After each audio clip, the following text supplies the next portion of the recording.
Okay. Good evening, everyone. Welcome to the Town of Philipstown Conservation Board meeting for October 2023.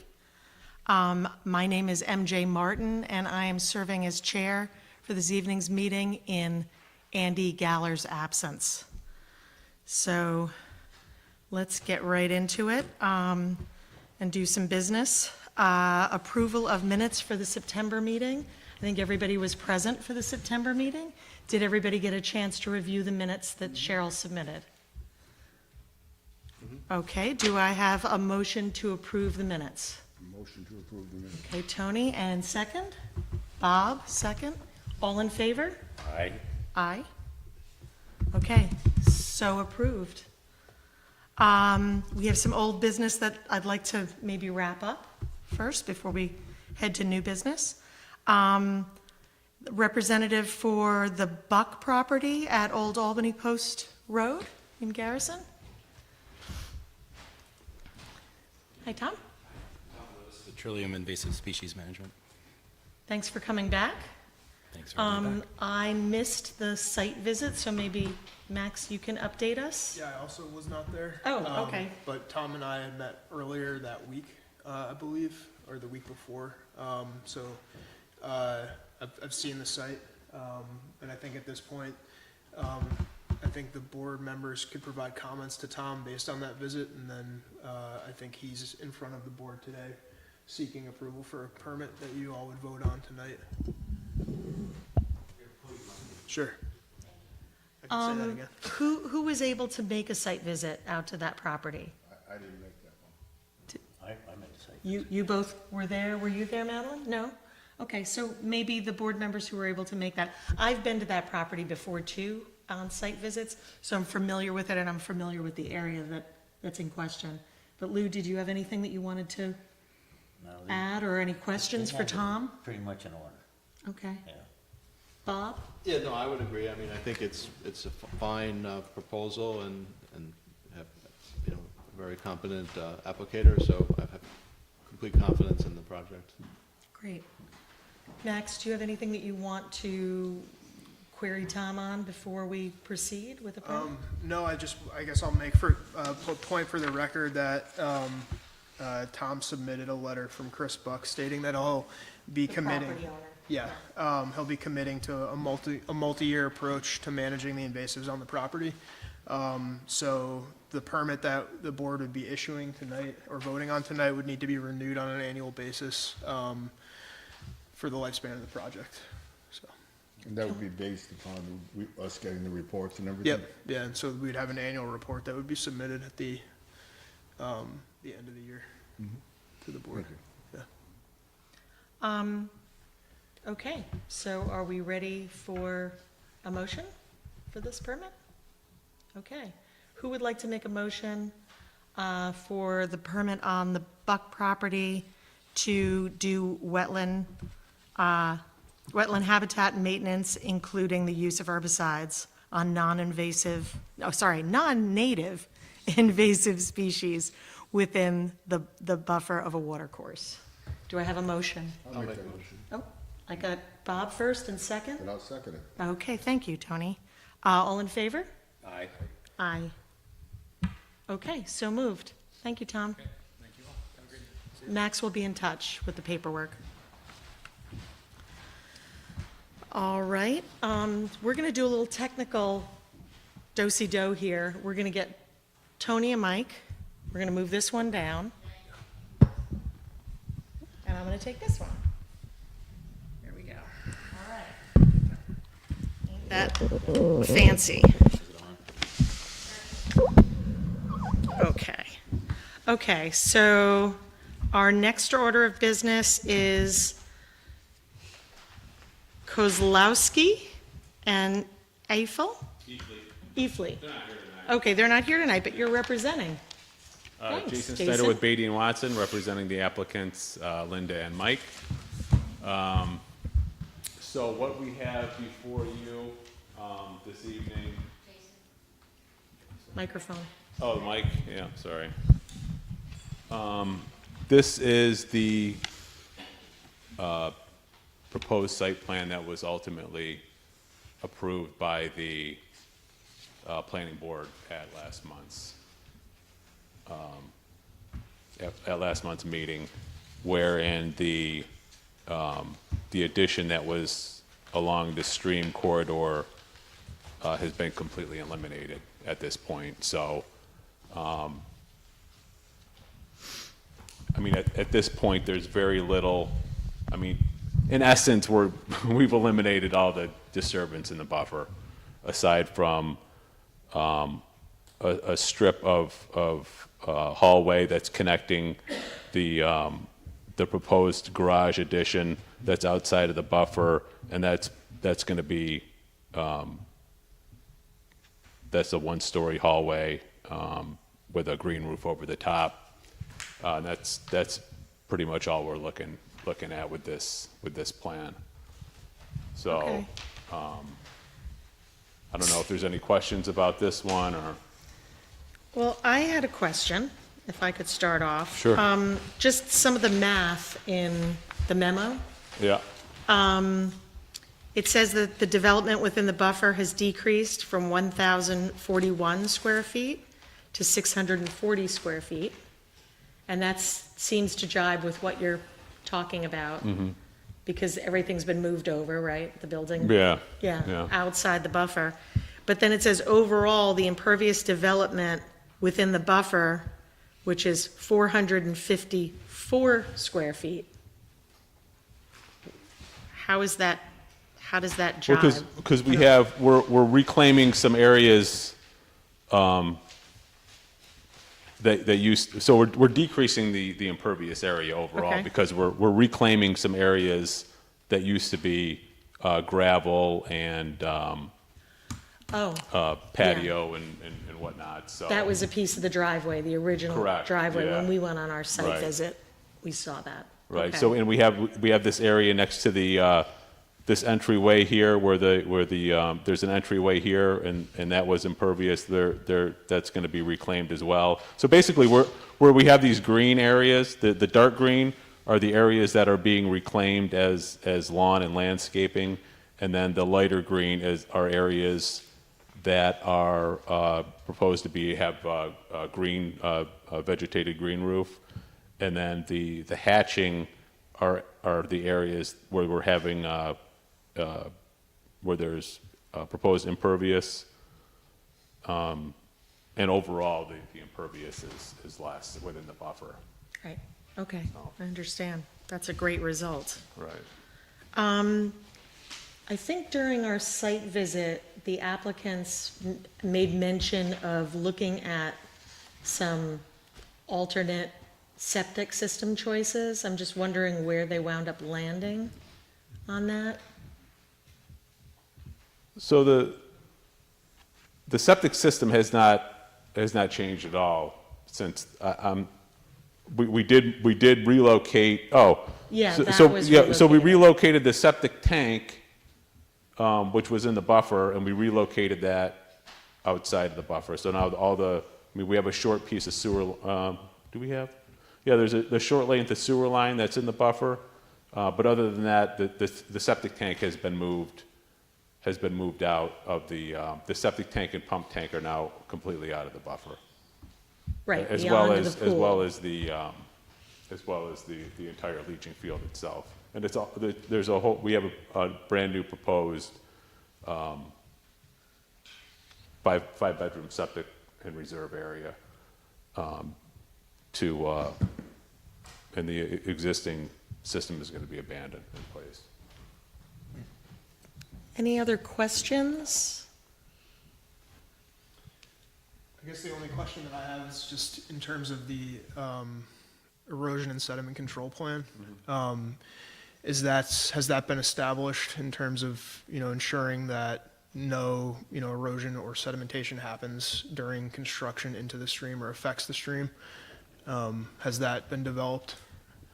Yeah, well, I mean, we're proposing the compost filter socks in the areas where we have the green, that's with this, along the, this, on the downslope between the house and the stream here in this little section here. But other than that, I mean, we're not doing much of anything other than this little patio reconstruction behind here. We're not really doing anything that's contributing to the stream. I mean, we got the basic the compost filter sock, which is gonna, you know, for all intents and purposes, can remain in place after construction here. Okay. But other than that, it's pretty much where we want to see it in the final. Are there any other measures that we want to maybe think of for this? Question about the stream and rebuilding the culvert or fixing the culvert or something like that. I forget exactly what it was. Where the Where driveway the is driveway concerned? goes, yeah, I think we had discussed that as a mitigation measure. a box culvert or something like that. Yeah, I think when there was a more extensive development plan within the buffer, we had written a memo to the planning board stating that there would need to be a pretty well thought out mitigation plan that could have included improving the stream connection there. MJ and I talked about that briefly before the meeting. I guess, Jason, do you want to update the board as to, like, I guess, why that's Yeah, not I been mean, you know, provided? essentially, it's what you were alluding to. I mean, we do, that's a lot of work for what I mean, quite frankly, what's being approved here, and you know, based on the last two storms, from what I've seen, other than the fact that there's a little bit of disconnect here, it is properly sized and it is doing what it's supposed to do. So, you know, we aren't proposing to mess with what's working. It's not currently failing. No, it's working perfectly, actually. I think there was one other thing that we talked about when we saw the initial plan, not this plan that's been approved, but there was it seemed that the applicant had a desire to do some cleanup of invasives and maybe do some native planting nearer to the brook. I don't know, has that survived in this new plan? No? We haven't, I mean, we haven't proposed any extensive mitigation measures other than what's in the immediate area of the development with regard to the green roofs and. Yeah, I understand. This is, I mean, this plan is absolutely a win over the old plan, so, I don't know how everybody else feels, but I mean, I think when we're able to move this much building out of the wetland buffer, it's an absolute win, you know? Yeah. Yeah, I mean, not only was this eliminated, but they also moved the garage out as well. So, I mean, you could see the buffer is right here, and the bulk of that garage has been moved out And they've considerably. reduced the impervious surface, Correct. and they're creating the green roof that Correct. does, you know, that helps with stormwater. Any comments or questions from the board on this? They did a lot of work on that, that's good. They did, yeah, yeah. Max, what do you think about a permit? Yeah, I guess the board can vote now, tonight, based on the materials that have been submitted, and the memo regarding the planning board's resolution. You can consider that in your decision tonight. So I think voting on a permit tonight, based on the current materials presented, is appropriate. And provisions would include a spelled-out erosion plan, or, you know, I mean, I do you think- have any? Yeah, I guess, Jason, you alluded to the fact that that's on there currently, or do you have a Got separate? that in the notes? Yeah. Yeah. Yeah, so I don't think there are any conditions other than, you know, us citing the plans that have been submitted, specifically, unless the board felt like there needed to be some sort of mitigation imposed or, anything further like that. But I think that was explained to the board, so. Do we need any type of like maintenance plan for the green areas, the green roof? 'Cause, I mean, I don't know if we have a lot of experience in the town with how they maintain. Can you speak to the design at all of the green roofs, or what? I haven't seen the details of the section. I mean, I guess that can, I'm not really sure how we typically handle it, to be honest with you. I mean, the only condition that I would add maybe is that the planted reclaimed areas are planted with natives, and potentially could act as small areas of pollinator habitat potentially. Sure. Yeah, or rain garden if there's a need. Yeah. Yeah. Yeah, maybe some type of maintenance plan on the green roof, just, because it's fairly new.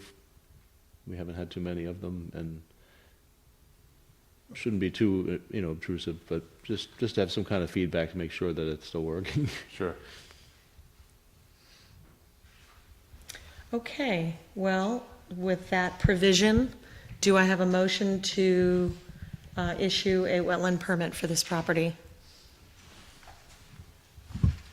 I'll make that motion. Okay, Bob, sorry, I was looking the other way. Bob, and a second? I'll second it. Lou, thank you. All in favor, please say aye. Any opposed? Okay, no abstentions. Thank you. Thank you. Max will be in touch. Yeah. Thanks. All right. Okay, we are moving, we're cooking with gas, as they say. We have under new business, we have a new application. Schwartz and Harrington-Knopf on South Mountain Pass Spur. Hi. Come on up.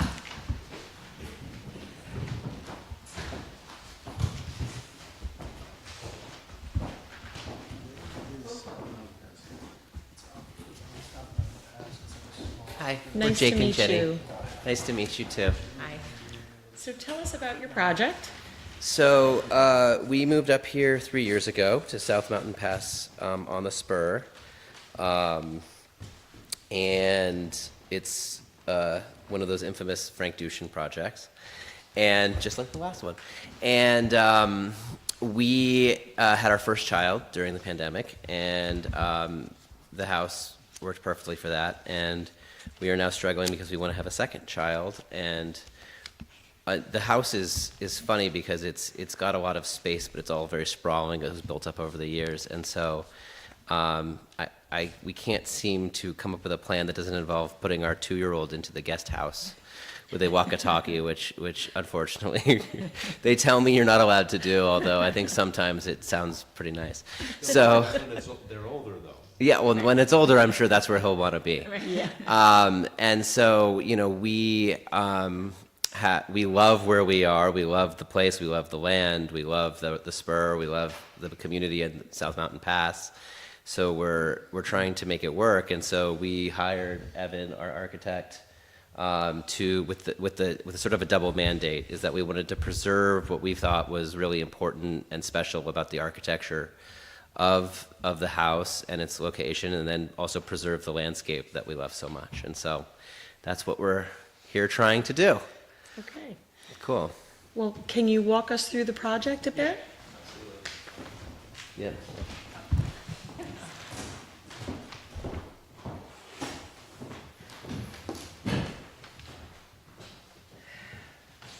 We'll just need you to speak into the mic.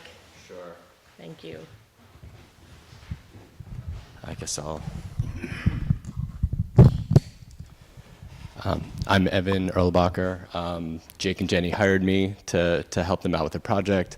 I don't know how much you can see from where you're sitting, but I'll point to things, and if you have questions, I'll try to clarify. This right here is just a snapshot of the existing. It's a diagram of the existing, and you can see all the different colors.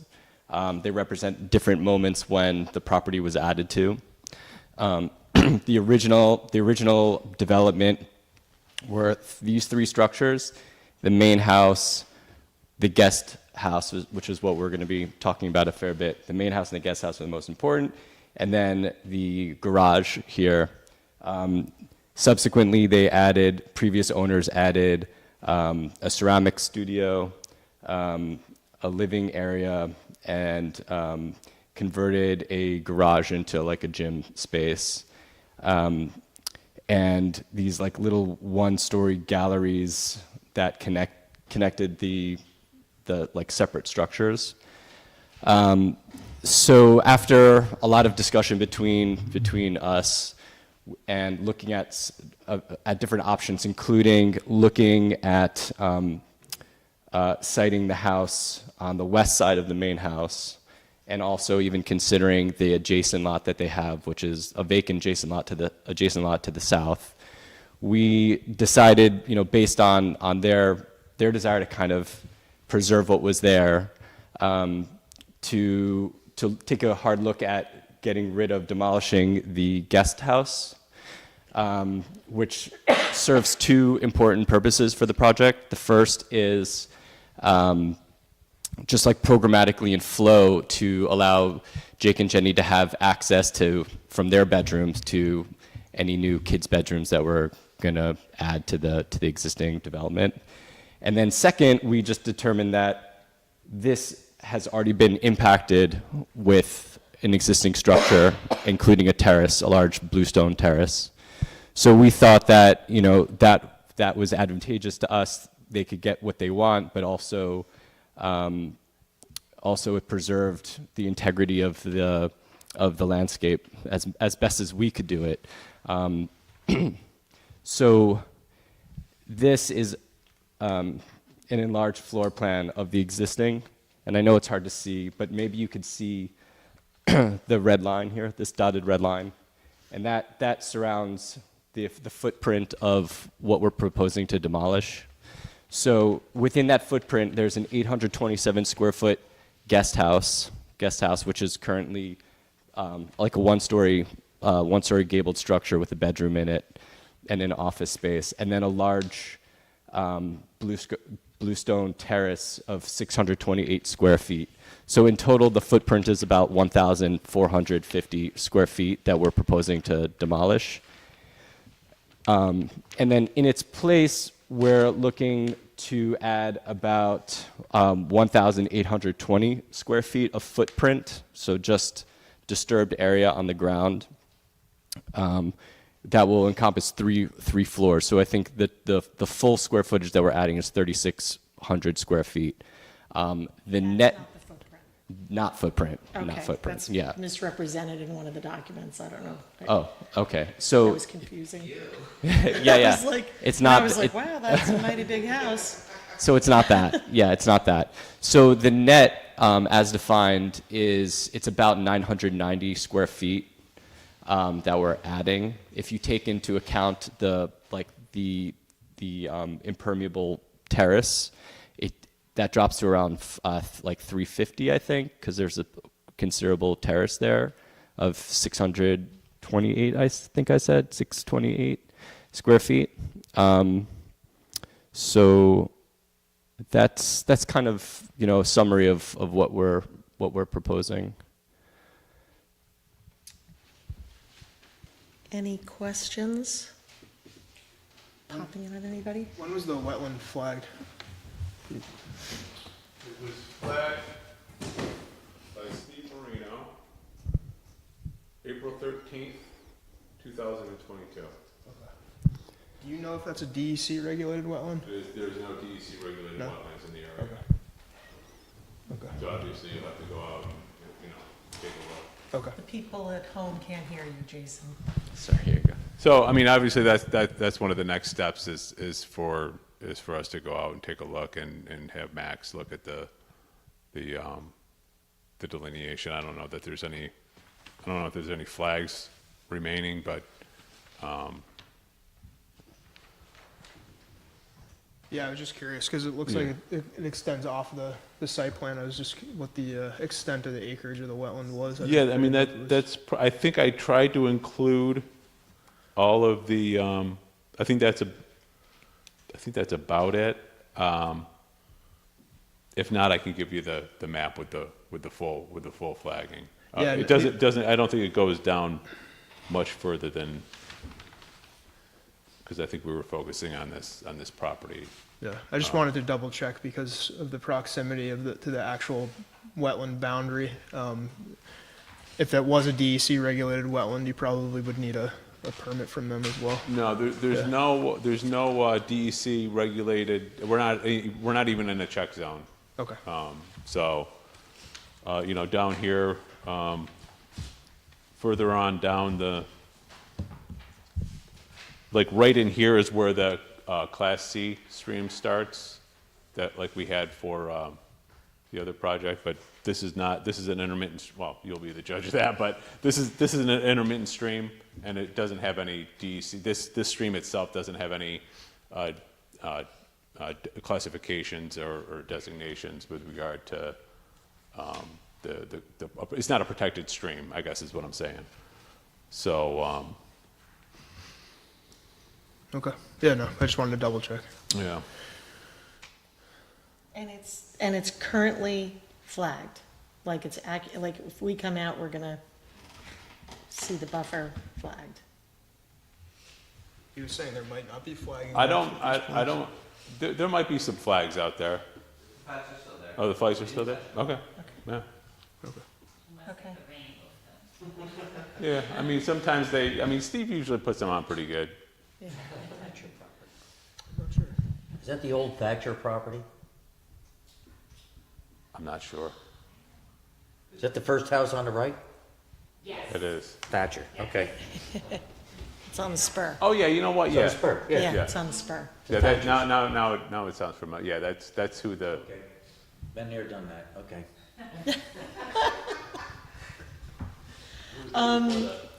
Sorry? No, Thatcher was original. Yeah. Oh, they had, Way back. Dushin built it? Man, 80s, something Yeah, like that makes, 70s. that Yeah, tracks, yeah. Okay, well, it probably makes sense for us to go out and take a look. Yeah, so coordinating a site visit. Yeah, it's hard to really, for me to visualize it. Yeah, yeah. So maybe Cheryl can set up no time like the present. But we don't have Andy either, so. Yeah, We maybe can should always- circulate. You want to circulate dates? Yeah, so then Scott can come Okay, potentially and Andy. okay. Um, And we'll let, Cheryl will loop you in so that you know when we're coming. it's gonna be on a Sunday though, so it's gonna be on a Sunday. Sunday or Saturday? Yeah, What do we usually do? Yeah, on a weekend. Yeah.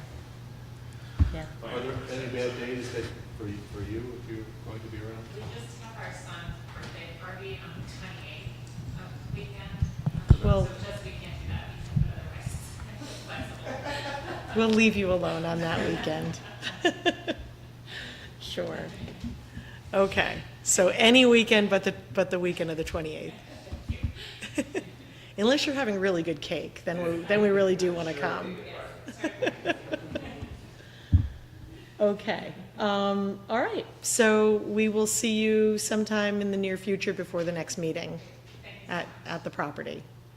Thanks, thank you both. If we happen to stop by on the 28th, you know. I hope the cake is chocolate. All right, thank you very much.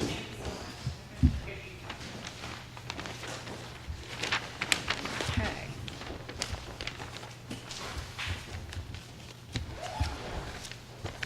And I believe we also have Mr. Mackin here. Mr. Mackin, welcome. On behalf of the board, I'd also like to express our sympathies on the loss of your wife. Can't believe it, but, Yeah. well, thank you for seeing me on short notice. I believe Cheryl has sent out many, or at least the whole list of the emails that I had gone through for the last, 2 years, 10 months, et cetera. The area that we are discussing is in a wetlands area, directly adjacent to a stream, next to my property line. Max is very familiar with it. He's seen it multiple times, but over the course of, since December 2nd, I believe, 2020, there has been a pile of debris, logs, stumps, just whatever could be gathered up and placed right on the edge of my driveway, which is on my neighbor's property. But in my opinion, from what I sent out, I see 3 clear violations of the wetlands regulations. They don't belong there. They shouldn't have been there, put there in the first place. They were put there with a mechanized machine. They were put there with a backhoe, which my understanding shouldn't have been in the back wetlands either. And as a result, for the last 2 years and 10 months, I have had kids in and out of that area on an ATV as recently as yesterday. And I have multiple videos to show. They're tearing the place up. But most importantly is, this is a complete eyesore to me. It should never have been put there. I have been told that my neighbor was going to move it, and I think that's well over a year ago, and it's still there. So I'm at a point now where something needs to be done, because quite honestly, every time I walk in and out, I drive in and out of my driveway, this was done on spite. This was just a vicious, I have one over on you, and you're not going to be able to do anything about it. And I'm sorry, but it's come to a point, I've had it. It's not right. I think you've all seen the photos. What has also come about as well, and something I want to give you, is as part of, for those of you who may remember, I purchased a right-of-way because the driveway went over on the neighbor's property and then came back. And there was an existing roadbed at the time. The builder followed what was there. Should have probably got a better survey from Beatty and Watson, but he didn't. We had one stake of the road, the next one is up over the hill. He assumed. In any case, as part of the agreement of the $10,000, I was given the right to plant trees to block what I call a warehouse, what some people call a garage, 6 foot on the grantee's, his property. Unfortunately, I can't do that because 6 inches from the driveway is piled debris. So, in my opinion, he has gone against the agreement that I had paid for, and has now blocked me if I even wanted to plant trees. I want to give you this, and you'll see on the tag page I have highlighted where Right where the pile is, you want to put the trees, basically. I want to pile out. Right, no, I'm saying in that general location. Yeah. Point of the matter is, even if I wanted to put the trees, which are going to be done at my cost, I can't. All right? But regardless of trees going or trees not going, the pile should not be there. It's like I had mentioned, and I cited the regulations. 3 regulations have been broken. And not only that, it has opened up to now kids coming in and tearing the place up with these ATVs, which are very annoying when you're trying to... No, they're actually coming in adjacent to the driveway through the woods into the wetlands buffer and then directly into the wetlands. Behind your house. From East Mountain Road South, from the main road. Another question is, those trees that you're going to put in, was that part of the deal that was made? No, the part of the deal was that I would be given the ability to put them in if I so chose. Oh, So okay. I don't have to put them in. All right, I put that clause in there because I didn't know what it was going to look like in all 4 seasons, and also what was going to be outside of that building, which over time has amassed to a pile of junk, but then it has been cleaned, but now there's 2 more cars there that I don't believe are registered, and it comes and goes. It piles up, and then some disappears, but there's backhoes there's excavators, there's dump trucks, so this is something that I wanted to put in there in case. But I can't even do that because this stuff has just been placed there. I don't want to say arbitrarily, this was done on purpose. And this pile is not a small pile. It is over 6 feet high. There's no hiding it. And it probably stretches the duration of 25 feet around the bend. You have a picture of that? I do. Just out of curiosity?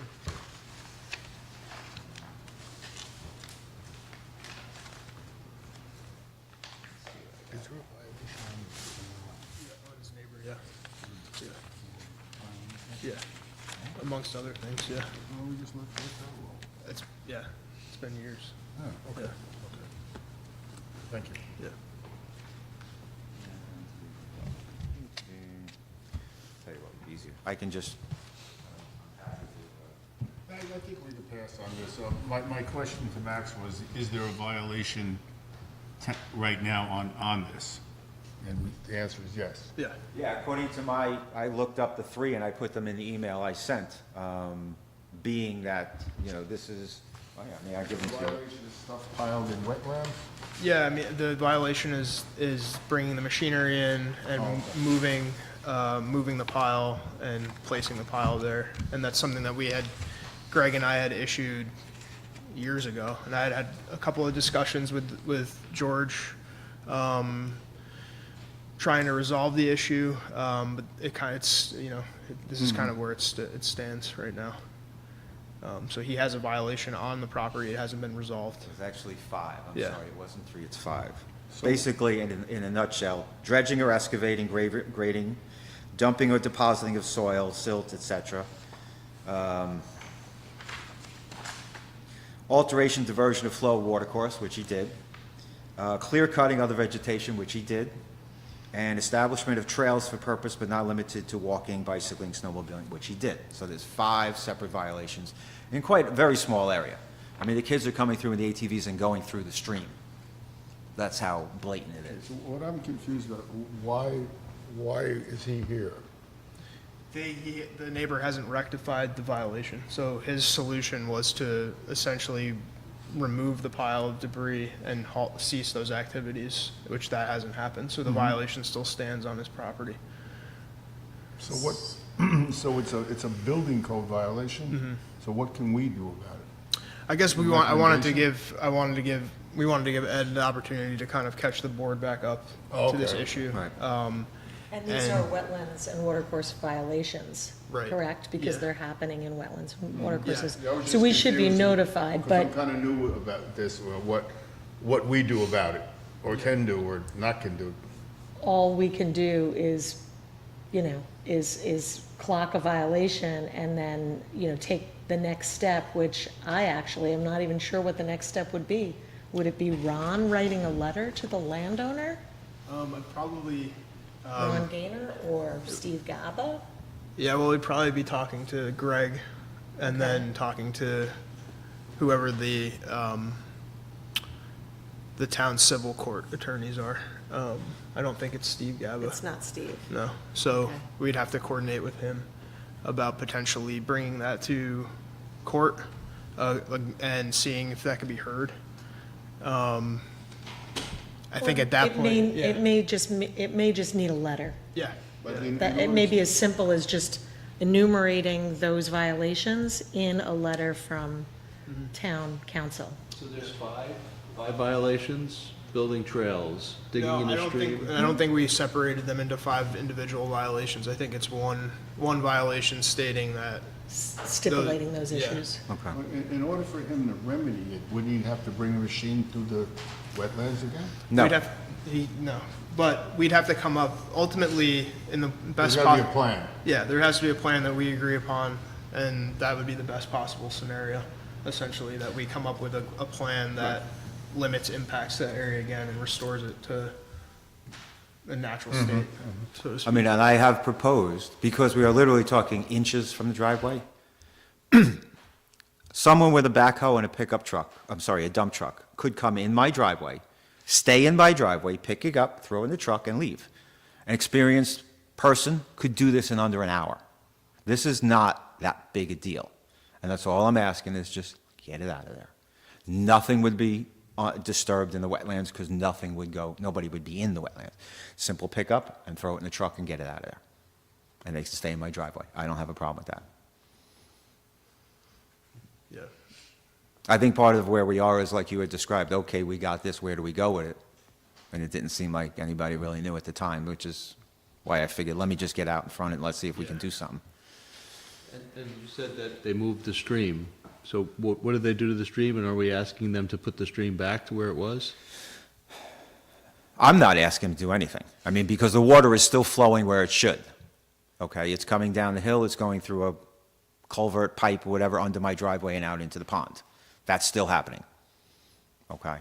How much got changed above, I don't know. I've seen a little bit of watercourse change, but the bottom line is it's all collecting in the same spot and it's still going through. So there's no damage or flooding that I see.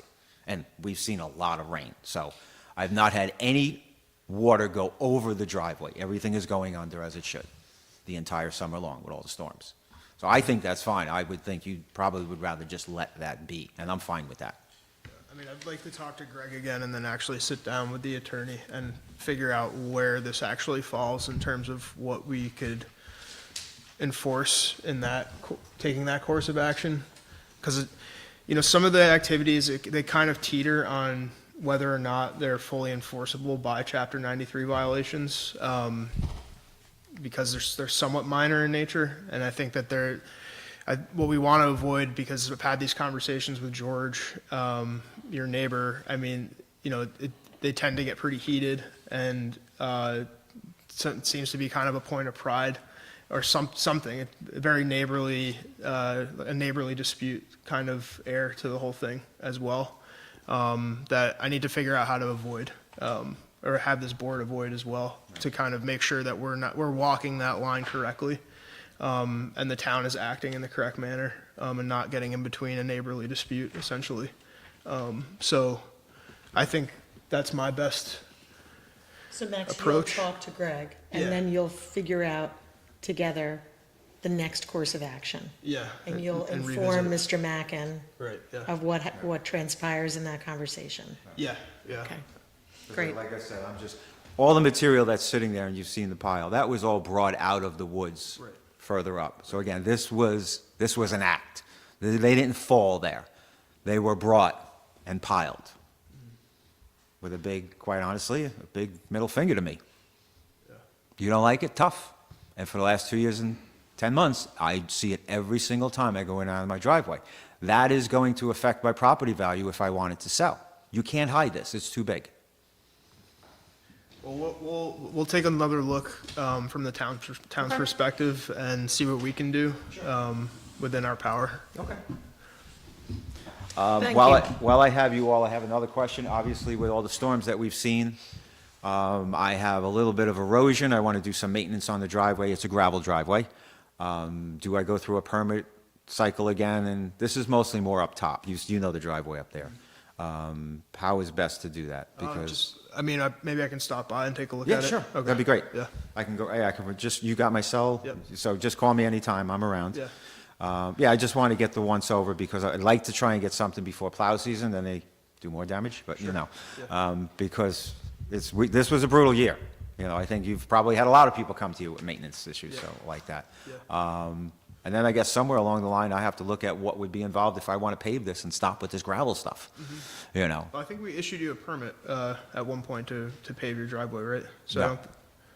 No, gave me a permit for maintenance and bringing more gravel in. I don't think we would have an issue with a permit for Okay. paving, so. Okay. Yeah, I mean, I'd crown it and everything so it runs to the grass on both sides. Okay. Well, we can talk when you come up and everything, but, anything else for me? Are we good? No. I appreciate your time. Yeah, Thank you very yeah. much. Have a good night. Okay, any stormwater updates, Max? Not immediately, no. Unfortunately, I missed the town board meeting, but I think we'll be rescheduling to a Wednesday workshop. And we probably should connect at some point just to update, on everything. But yeah, I think we're trying to formalize this, stormwater group. You know, so we're working our way through that, but yeah, nothing major to report back right now, yeah. Okay. Councilman Angel, do you have anything to share with the board? Of course, there's always something to share with the board. I was wondering if I was going to share this with the board, but anyway, since you put the hook in the water. I think the only thing, good evening, everybody. How are you all? I think the only thing I would share with you all is that there is an effort with the town's climate smart task force. There's a solar committee that's been formed, and we are charging ourselves with trying to develop a comprehensive local solar policy for the town of Philipstown. And so I think at some point we would probably like to come and get the Conservation Board's guidance or thoughts as we go through that, because it's an early process, but we're in the stages of looking at other towns' solar policy in regards to, one, thinking about how to protect specific natural resources as solar's being developed. Two, making it a clearer process so people who do want to put in solar have a clear process in local law and policy. And so it's a pretty complex issue in terms of how you think about zoning and the different zoning overlays the town has, and if solar was going to be proposed for certain, zoning overlays, what the effect is. So that's just an ongoing process. But at some point, I would, like to pass early drafts of that to the Conservation Board, Max, to you to get your all thinking on it. And then we'll be proposing it to the board as a draft and having a workshop.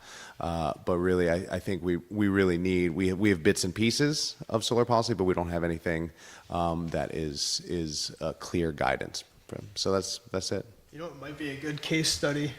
Just to get insight into maybe some feedback that we've gotten for applications with solar projects attached to them was the Garrison Library Trail. Remember that? That had a huge solar component that got shot down by the neighbors. And I don't really recall what because that was in front of the planning board as well. It was a visual thing, I visual think, thing. was most of their complaints, because it was, I guess, according to when they did the rezoning, it was, what was it called, view shed or something like that. They didn't want to see it in the fields. It was part of this, I think that property is part of the scenic overlay, if I'm I correct. forget the exact term. Yeah. Okay. So that was one of the issues, yeah. So I think At that's- some point with climate change, though, I think we are probably going to have to recalibrate importance on some of these It's a issues. good idea to have something. Yeah, because we were having the conversation about what about that project led it to the planning board and a public hearing process. Was it the scenic zoning overlay? But I don't think it's very clear right now what leads a project to go in front of the planning board or go into a public hearing process, and it allows for some kind of gray areas where projects can get shot down because there's not as much clarity. So. What was interesting about that project too was that I remember this board had predicated the issuance of our permit on those solar panels being installed. Like that was a huge benefit. And we were looking at that as mitigation to installing the trail and doing all the other parts of that project. And that got nixed. And ultimately the trail and stuff went in. But I remember that being a big part of your guys' decision to approve the We permit. thought it was great. Yeah.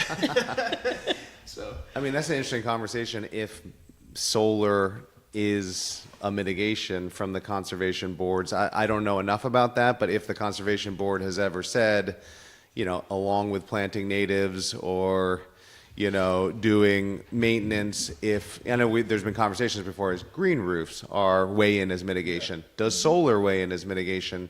How does that relate to what the conservation board is doing or has the power to do in terms of, helping to promote local solar? So I think all of those are kind of important discussions to think about in that process. There's already towns that have this in effect? Yeah, so we've gotten a few. I talked to folks in the DEC in a couple places, and we've gotten a couple examples of towns that have really good comprehensive solar policies. It's a great starting point. They're different than Philipstown, so there's not things related to tree clearing if you're going to put in solar, or there are things related to 40-acre size solar development. They're not Philipstown centric, so we're looking at it that way. But I think we would definitely like guidance from the Conservation Board as we're thinking that through, and how it relates to different parts of town government. Yeah. Yeah, those were some type of, I forget the term they used, but they were like flexible or something like that, so that wasn't like a straight line, like, you see the ones on the turnpike, whatever, and they're just this massive rows and rows. There was like waves, or they were concave or something. There was a term they used for them. I don't remember what they were called, but they did make an attempt to break up the kind of the horizon view. Yeah, to make it very beautiful. Yeah, something like that. Yeah, it was almost like a sculpture they were trying to make it into. It was as beautiful, I think, as a solar array could I don't know, get. beautiful, maybe. but It had some they weren't shape to it. flat. Like, you see some of them, like we had them at one of our sites, and they put it like right behind the, like, the area where you would sit there and have your like breakfast or whatever, you know, at work, and it was just like this massive sea of just row after row after row, and then put it all the way up the hill, you know. It looked really weird. I mean, Very industrial. like in a lot of towns right now, there's not real comprehensive solar policy, and so you just have solar developers driving policy. They're just kind of looking at land, what's close to lines and interconnection. If we have to cut down 3 acres of trees to do it, we'll do that. There's not really like local solar policy hasn't kept up with how developers are developing. So it would be a needed thing. And we found when the town was purchasing electricity and deciding to go with the CCA recently, community choice aggregation, that the cost of buying renewable energy credits, which is, you know, solar produced by someone else, has tripled in the last 4 years because we're not building more, we're just buying credits from existing. So at some point you need to figure out how to add to Supply it. and demand. Supply and demand. So that's it. I'm sorry, you probably are regretting asking me now, MJ, but that's what's going on. No, I look forward with interest what you come up with. Yeah, I think that would be this would be a great place to kind of vet those ideas. It'll be great. For shading the ground underneath it, and moving water around, and reflection, and cutting the trees down, there'd be a lot of stuff. So Yeah. it's great that we're starting this. Yeah, starting to think about it. Yeah. So we'll come back to you and get your thoughts. Thank you. Yeah. What about the conservation easement? Any updates on? Oh, the conservation subdivision? Yeah, I mean, I think now that it is it right that the Hudson Highlands Reserve is now formally out of the planning board process? I know that town council had said that revisiting, looking at conservation subdivision while there was a current applicant in front of the planning board was not the right time to do it. So really, that was waiting until the reserve was out of that process. So would that mean that the first step would be a moratorium on any future conservation subdivisions until that that code could be reviewed and possibly rewritten? So Supervisor Van Tassel definitely mentioned the possibility of a moratorium. Because that would preclude anybody from sliding an application in while you're looking at it. That's right. So I think where it came out was we got guidance that we should wait for the current applicant who is in the middle of that process to be Yes. done. And then Supervisor Van Tassel had talked about the idea of a moratorium and then revisiting how to change it. So I guess I would just need to clarify that the Hudson Highlands Reserve has formally completed that process before that conversation occurred again. Yeah. I think what you were referring to was the aspect of that where the town is going to take the conservation easement on that development? now? That is, okay, so Is the that what's- the town has offered, and I believe is going to take the conservation easement on the Hudson Highlands Reserve project. We had a lot of community members reach out about concerns about the group, the national group that was going to hold that easement. Yes. And so the town did decide to take that easement. They're having conversations, which I don't think have been completely formalized, about working with partners that could be responsible for maintaining that easement. That But- could do the baseline documentation That's right. and the annual monitoring and That's right. enforcement. That's Great. right. Because that takes a certain level of expertise and capacity that probably the town doesn't have right now. I don't think the town has that capacity. Yeah. So that did go forward, and the town offered that, and I think they're just finalizing that partnership relationship. Yeah. Great. Yeah. Thanks for the update. Yeah, of course. Yep. Thank you. All right, anything else from board? Max? That's it for me. All right, with that, may I have a motion to adjourn the meeting? All right, well, I'm going to take Lou as our first and Bob as our second. All those in favor? Aye. Aye? Okay, so moved. We are adjourned.